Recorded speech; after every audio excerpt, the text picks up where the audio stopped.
Hey, what's up, Division Agents? Call sign Wraith here to show you some more insane builds that you can use. This one is going to be centering around the Lady Death exotic submachine gun. One thing that I want to point out with this build is that it's a build that is viable all the way into heroic content, so you don't have to worry even slightly about not being able to perform. It has the Lady Death submachine gun with its exotic perk Breathe Free, which you can look up if you need to. To fall back, it has the White Death marksman's rifle so that you can easily get damage even from a distance when you get pinned down. I'll just have the Diceros handgun.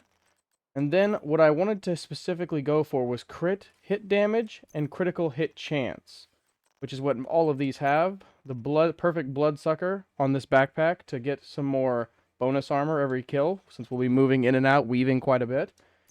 Then Unbreakable to replenish my armor whenever it gets broken, which is inevitable with a submachine gun build running in and out like that. And then we have the Repairer drone, or the Fixer drone, and the Reviver Hive, which you really need on heroic and legendary content, just because a down is dead, so you kind of want to be able to counteract that. I then am using the Technician skill tree so that you can have that extra that extra utility, and then my chest piece has it as well, so that we have at least skill tier 2 for our healing. And for the grenade, you can just have anything you want, as well for any of the extra core attributes on stuff. So let's get right into some gameplay. Alright, so we're almost to the objective. One thing I'm going to show is some of the long-range capabilities, because Lady Death is a submachine gun, making it to where you're always dictated to be very close. But by having a marksman's rifle, you can make it to where you choose the distance at which you're fighting in. Having an enemy push you like this is really good, because you're able to just start shredding them. When they get really close, you can just pull it out, and now start the actual combat. You want to constantly keep moving with this build, especially if you're against rusher enemies like this. You can deploy your drone just to get you some healing, so that you're not getting overwhelmed by people who might be shooting you. And there you go. That was a gold bar. A dodge again to avoid the swings. And we are on heroic difficulty, so this is 100% viable for heroic. Missed everything there. But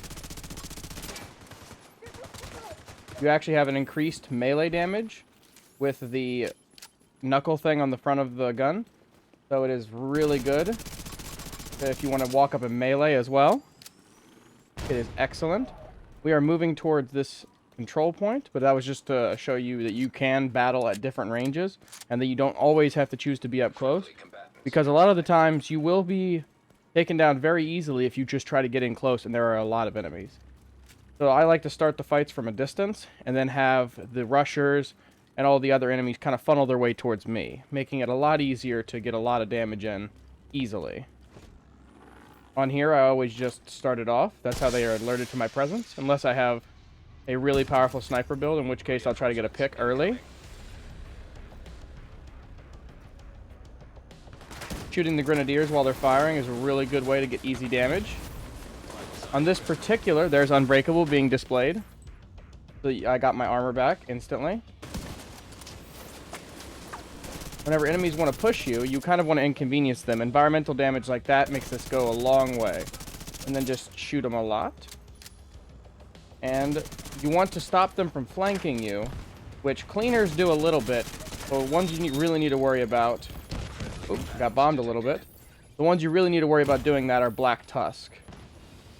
Black Tusk will do it a lot more. The True Sons will do it a lot more using actual military strategy to combat you. Just retreat, let your Fixer drone do its job. One of the things you can use is Future Perfectionist on the Scalpel and other such weapons to get some really good... it's the out of the effective range of my SMG, which is why I will switch. To get the most out of your Technician drone, or sorry, not your Technician drone, your Fixer drone, makes it super easy to keep sustained damage from a distance, like just pulling this out and just shooting them and getting stacks of Future Perfection. I'm using White Death because I just prefer it. I've used it a lot. I'm really accustomed to its recoil pattern, getting good shots with it from good ranges.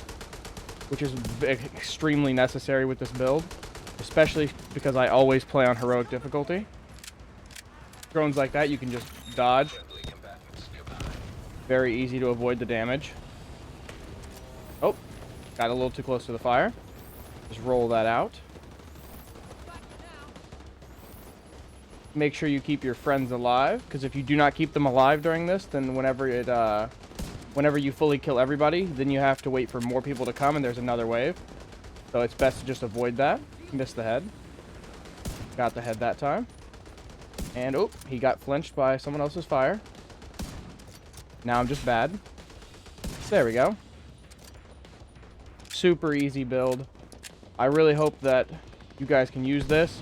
Kind of a bit of a more off-meta build, because I'm missing every shot. I know that the Lady Death isn't one of the most used exotics in the game. It kind of falls behind in the using category.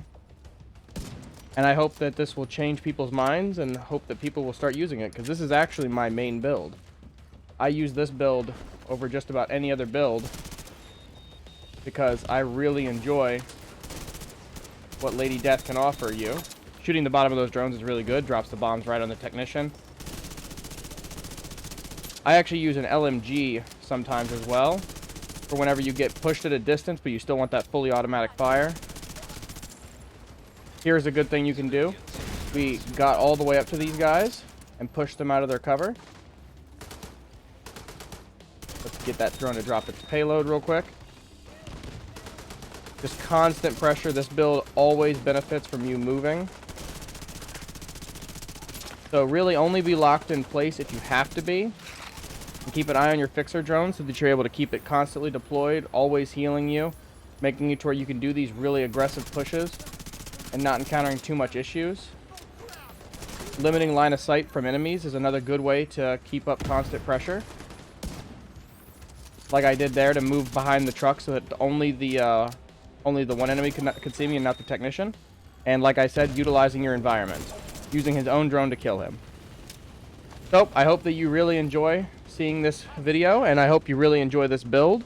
And maybe you use it, maybe you don't, but it'll just open you up to more options here in the Division 2. So have a great day, and as always, stay safe.